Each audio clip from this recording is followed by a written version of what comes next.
de cheveux blancs encore? Un seul, à gauche. Un seul. Euh, Après 25 ans, quelles sont les leçons les plus importantes? Je pense pas seulement à titre de business, hein, mais Mm. vraiment en général, celles qui, tu penses, vont te suivre jusqu'à la fin de ta vie. Ouais. À la première, déjà, je dirais que c'est de savoir s'entourer.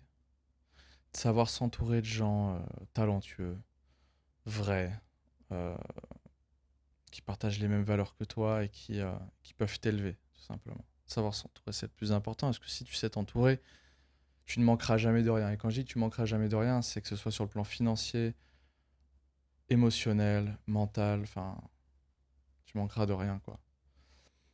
Deuxièmement, c'est le fait que dans la vie, rien ne t'est dû. Personne ne te doit rien. Même pas la vie, ni la société, ni les gens. Et que ce que tu veux dans la vie, il faut aller le chercher, il faut te battre pour. Personne ne sera là pour te donner ce que tu veux. Ça inclut aussi le fait qu'il faut prendre conscience que 100% de ce qui nous arrive dans la vie, on en est 100% responsable.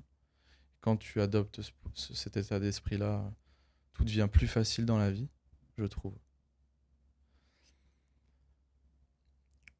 Troisièmement, que ce qui compte le plus, c'est ta capacité, je trouve, pour accomplir, hein, pour vivre. Quand je dis vivre, c'est vivre à 100%. Ce qui compte, c'est de faire les choses, c'est d'être ta capacité à exécuter, à être dans l'action, à apprendre et à agir.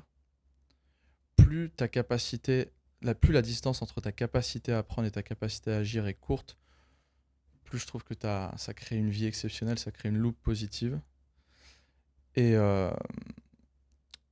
il faut justement pas oublier que ce qui compte, c'est d'agir. Ce qui compte, ce qui fera que ta vie sera enrichissante et remplie d'expériences, c'est ta capacité justement à faire des choses nouvelles en permanence. À refuser les routines, tu vois, les habitudes. Alors, il y a des habitudes qui sont positives, je pense qu'il faut savoir entretenir. Mais il faut avoir aussi cette capacité à se renouveler, tu vois, à faire des choses qu'on n'a jamais faites. Parce que c'est ça qui créera la différence entre une vie banale et une vie exceptionnelle, c'est les choses que tu vas faire, quoi. Mhm.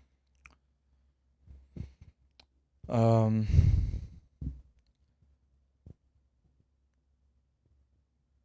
et que, ouais, pour revenir sur le fait que rien ne t'est dû, ça passe aussi par comprendre que si tu veux recevoir massivement, il va falloir donner beaucoup. Pour donner beaucoup, il faut être beaucoup. Pour être beaucoup, il faut investir sur soi, il faut développer ses connaissances, ses compétences, il faut faire en sorte de devenir plus. Aujourd'hui, businessment parlant, il y a il y a beaucoup de concurrence. Tout le monde veut une vie exceptionnelle, tout le monde veut devenir à l'aise financièrement, mais il n'y a pas de la place pour tout le monde. Et il n'y a que les gens qui font l'effort de devenir exceptionnels, de capitaliser sur leur singularité, de mettre en avant leurs différences et de faire, et d'apprendre de leurs erreurs, qui, qui auront une vie exceptionnelle. Je suis assez d'accord là-dessus.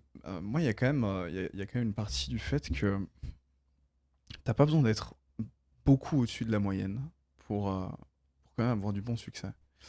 Moi, ce que je vois, c'est que il y a beaucoup de médiocrité, quand même. Beaucoup de médiocrité ambiante.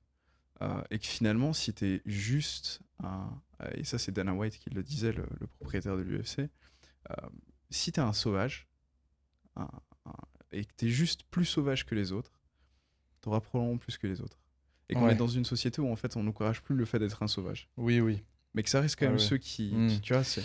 Ouais, ce côté bourrin en fait. Ouais, Un bourrin avec un QI à 2 chiffres ira toujours plus loin qu'un intellectuel qui passe son temps à s'abreuver d'informations. Ça, je suis c'est- d'accord avec ça, je suis d'accord avec ça. Mais il n'en demeure pas moins que ça demande des qualités d'être un bourrin et d'être un sauvage. Ça demande des qualités de refuser, de ne pas avoir de ne pas avoir la peur du rejet, de Mhm. ne pas vivre en fonction du regard des autres. Et ça, déjà, quand tu fais ce travail de te détacher de ces deux choses-là, la peur du jugement, peur du rejet et peur du regard des autres, bah, enfin, tu vois, c'est déjà un travail monumental. Oui, tu es un bourrin, mais un bourrin qui développe ces qualités-là, c'est déjà bon. Après, je suis d'accord, tu n'es pas obligé d'être au-dessus de la moyenne. Enfin, beaucoup. Mais déjà, faire ce travail-là, c'est déjà énorme.